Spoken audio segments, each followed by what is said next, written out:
When you hear concentration camps, most will immediately think of World War II and the Nazis. However, this story is different. The hard labor, gruesome deaths, and barbarism here are about a death camp in Mississippi, USA. It shouldn't be surprising that America, with its centuries-long history of racism, had a death camp. What's truly surprising is how little we hear about it. Unlike the loudly discussed German death camps, this atrocity is scarcely mentioned. The Devil's Punch Bowl in Natchez, Mississippi, was where about 20,000 freed black slaves were left to starve, suffer, and perish in 1863. This year wasn't marked by a single horrific event, but encapsulated the systemic evil faced by black Americans. Discrimination was rampant even in the North, with segregated schools, limited job opportunities, and constant social exclusion defining black life. Physical and psychological violence, including whippings, beatings, and lynchings, were common methods of control and were on the rise.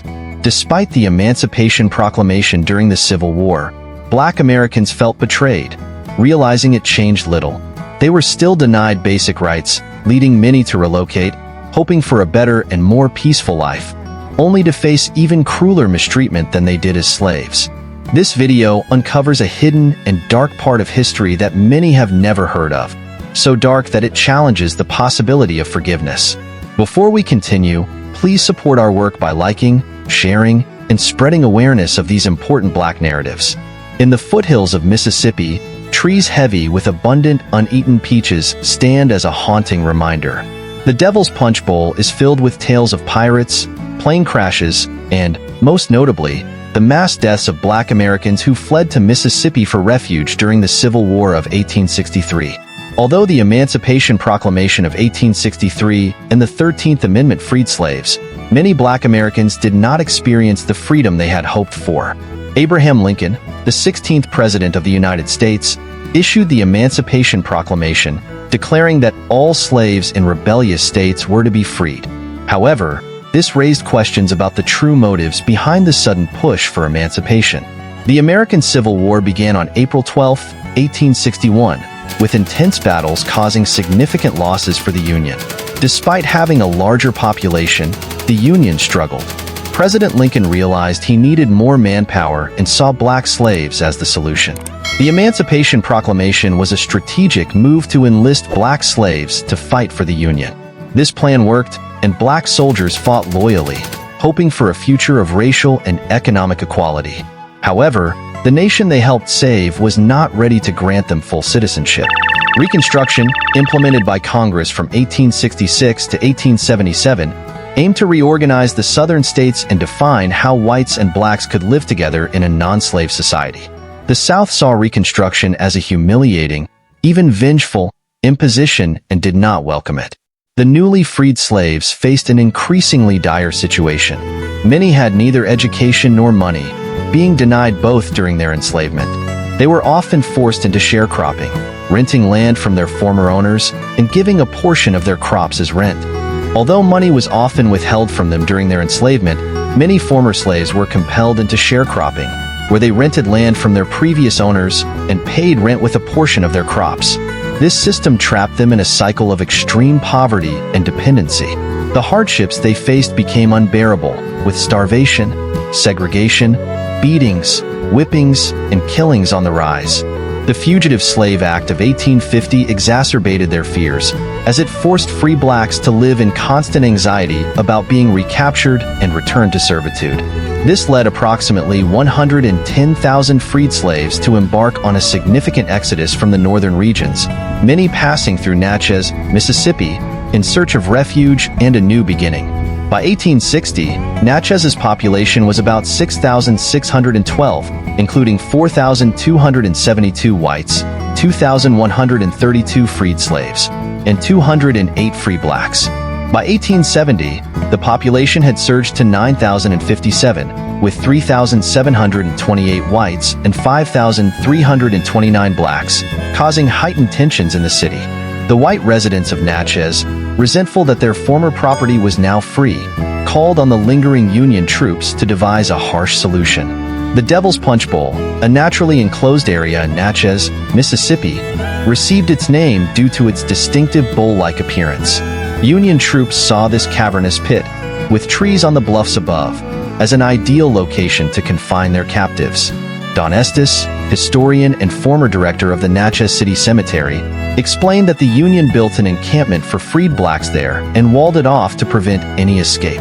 The Devil's Punch Bowl contained 3 camps, where the troops imprisoned these freed black individuals under conditions far worse than those on plantations. It was essentially another concentration camp. Men were forced into grueling labor, while women and children were left behind, often deprived of food and water. The harsh weather, arduous work, malnutrition, and poor hygiene led to numerous health issues, including smallpox and other deadly diseases. Experts estimate that over 20,000 freed black people died at the Devil's Punch Bowl within a year. The death toll was so high that prisoners pleaded with the troops to return them to the plantations, but their pleas were ignored. Historian and paranormal researcher Paula Westbrook noted that the Army did not allow the black people to remove the bodies of the deceased from their midst.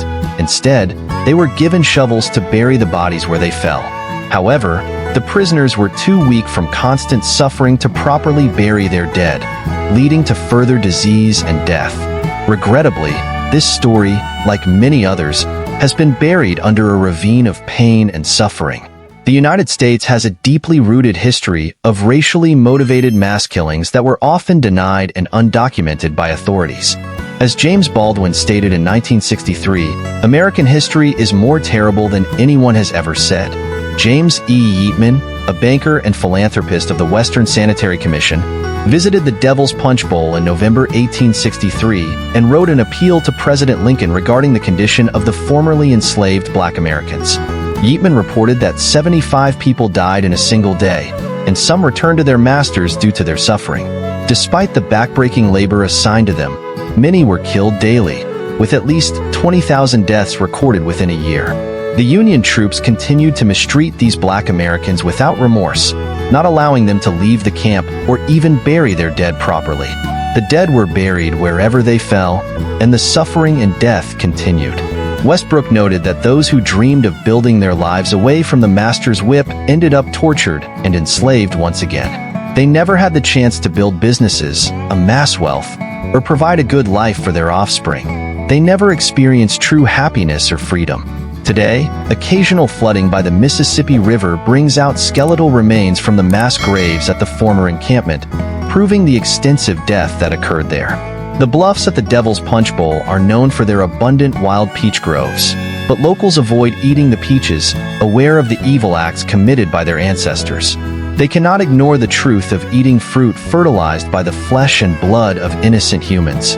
Careful consideration of the events of the 1860s reveals every reason why reparations should be made to the black community, although it would not fully compensate for their suffering. It is clear why blacks have been targets of hatred throughout American history, confirming that they have often been that strange fruit hanging from America's trees, as Billie Holiday famously sang. This explains the overrepresentation of black people in prisons, the slow progress of legislation in their favor, and the frequent reversal of such progress due to what Dr. King called white backlash. The painful yet important truth is that blacks were never intended to be citizens of America, own land, become political leaders, or contribute in meaningful ways to the country. The Americans never intended to consider black people as humans or citizens. They believed that black individuals existed solely to serve and enrich white enslavers, to be the property of those who could afford them, and to be used as collateral when necessary to secure other enslaved blacks. This belief was the driving force behind the Confederate States' fierce fight to maintain the institution of slavery. The stark reality of the Devil's Punch Bowl and other similar camps serves as a grim reminder of the horrors that freed black people faced even after the abolition of slavery. Abigail Cooper, an assistant professor of history, conducted research on the experiences of African Americans in refugee camps during the Civil War. During this time, over 200 refugee camps were established, through which more than 800,000 African Americans passed.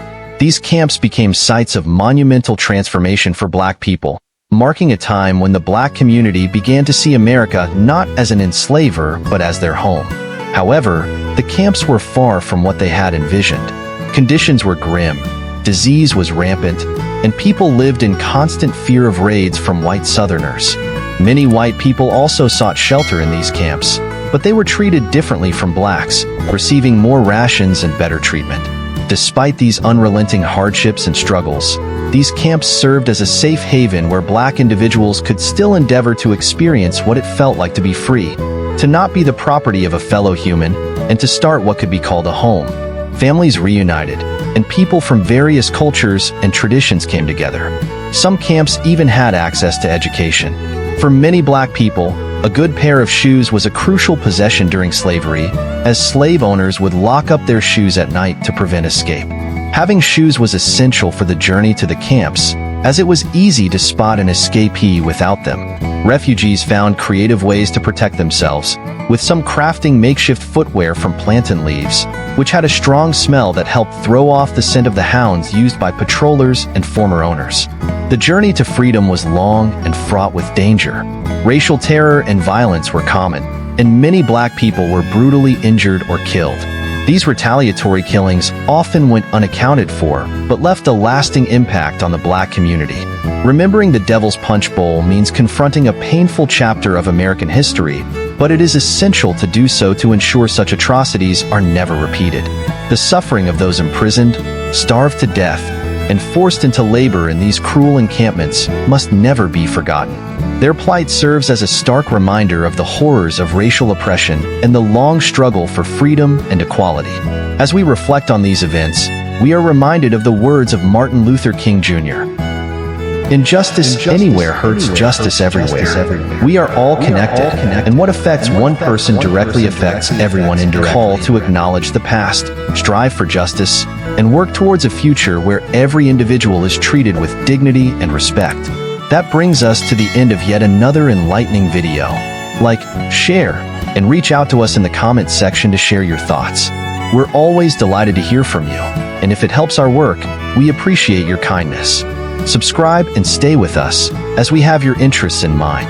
Thank you for watching.